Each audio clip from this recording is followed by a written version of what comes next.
Restaurant স্টাইলে আজ তোমাদের চিকেন ফ্রাই করে দেখাবো। এটা কিন্তু ফ্রাইড রাইস, রুটি, পরোটা কিংবা শুধু শুধু এটা খেতে কিন্তু অসম্ভব মজার হয়। তো আজ তোমাদের একদম সহজ উপায়ে তোমাদের সাথে রেসিপিটি শেয়ার করব। তো হ্যালো এভরিওয়ান, আসসালামু আলাইকুম। সবাই কেমন আছেন? আশা করি সবাই ভালো আছেন। তো চলুন ভিডিওটি শুরু করা যাক। তো এখানেই যেহেতু আমি চিকেন ফ্রাই করব, তো আমাদের মাংসটা প্রয়োজন। সেদিন আমি মল থেকে একটা মাংসের প্যাকেট নিয়ে এসেছিলাম, সেটা এখন আমি ভালো করে, বরফ রয়েছে, এটা ফ্রোজেন ছিল, তো ভালোভাবে ছুটিয়ে ধুয়ে পরিষ্কার করে নিব। তো এখন ভালোভাবে পরিষ্কার হওয়ার পরে এখন আমি মশলাগুলো এক এক করে এখানে অ্যাড করে দিব। এখানে ছিল আদা রসুন পেস্ট, স্বাদ অনুযায়ী মরিচের গুঁড়ো, জিরে গুঁড়ো, ধনিয়ার গুঁড়ো, গোলমরিচের গুঁড়ো, আর দিয়ে দিব পরিমাণ মতো লবণ। আর এখন দিয়ে দিব গরম মশলা গুঁড়ো। মানে সবগুলি কিন্তু আমি পরিমাণ অনুযায়ী দিয়েছি।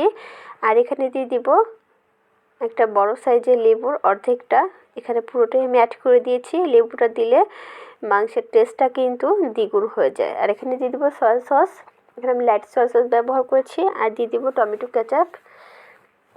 এই সব কিছু দিয়ে ভালো করে এখন আমি হাত দিয়ে এটাকে মেখে নেব।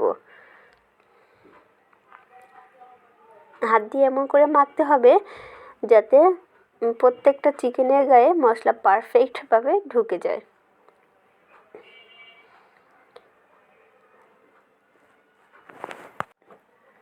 মাংসের পরিমাণ অনুযায়ী এখানে আমি কিছু ময়দা অ্যাড করব আর দিয়ে দেবো কর্নফ্লাওয়ার।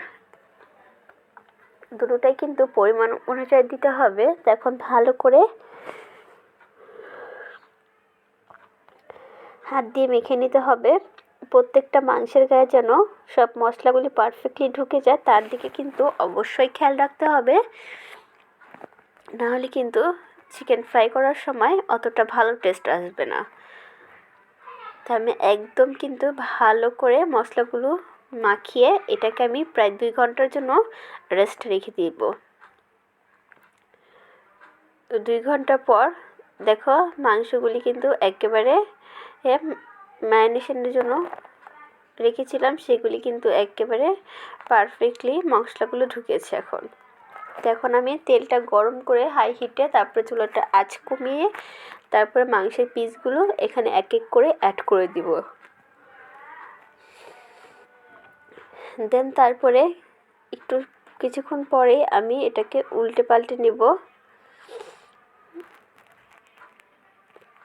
তো আমি কিছুক্ষণের মধ্যেই কিন্তু একটু টাইম নিয়ে কম আঁচের মধ্যে এটাকে উল্টে পাল্টে একেবারে লাল লাল করে ক্রিস্পি করে ভেজে নিতে হবে। এর উপরেটা হবে একদম